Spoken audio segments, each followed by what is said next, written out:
weapons! Persians! Come and get them!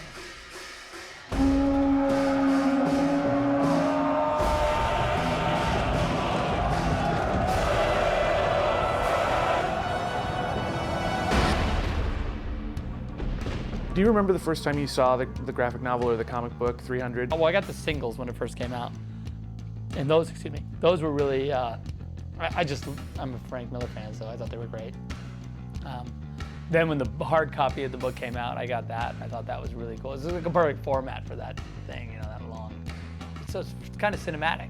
How much do you have to change the way you think and look at the world to make a movie this way with these kind of visuals? The sort of look of 300 is within my aesthetic. It's a thing that I like to look at anyway.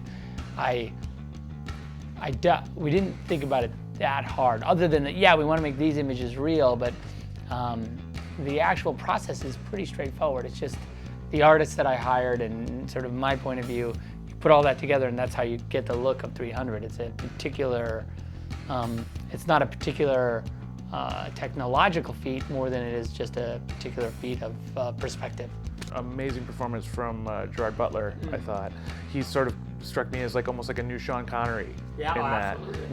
Were you amazed at how much he embodied the character and he got so fierce? I was. He channeled, you know, the graphic novel, and I think that you know, when he was there, you knew instantly who the king was. There was no like, I wonder who the king is. It's like, oh yeah, there he is.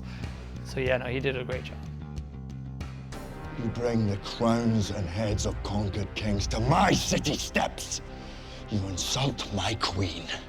You threaten my people with slavery and death.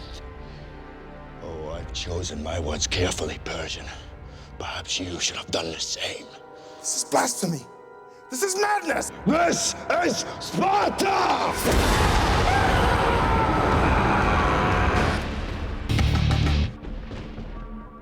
You just bit into this part and tore it up. What did you know that this was going to be that kind of performance? Did you just say like, I want to just go for it and make this guy really come alive? Unfortunately, I made too many promises to too many people about how much I would tear it up if I was to do it, and then they gave me it, and I went, oh no, okay, I guess I have to go ahead and do this now. And I was so excited, and it felt like such an honor to get involved with this. Truly, because I knew the secret of how great it was going to be, and while that was an honor, it was also a pressure, which is what motivates me to perform. You know, to be as good as the movie could be.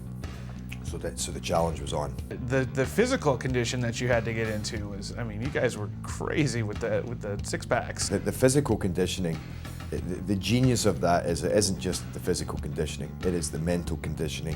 And every second I spend training, which for months was like 6 hours a day, it's a meditation on being a Spartan, because that is 90% of how they lived. They trained every day, and they trained from pretty much the age they could stand. So yeah, and then, you know, a lot of the other stuff comes through discussion and research, but what gives you the fire and the strength in every area is the different styles of training that you do.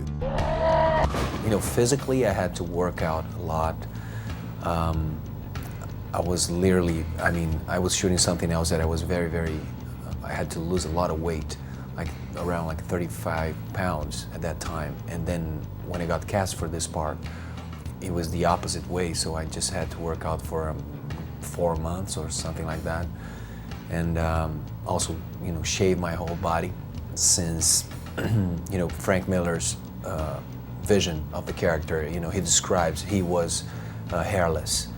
It's a comic book, you know, character, so and he's 7 feet tall, and his voice is like, you know, thunder. So it was a lot. It was quite a lot to accomplish.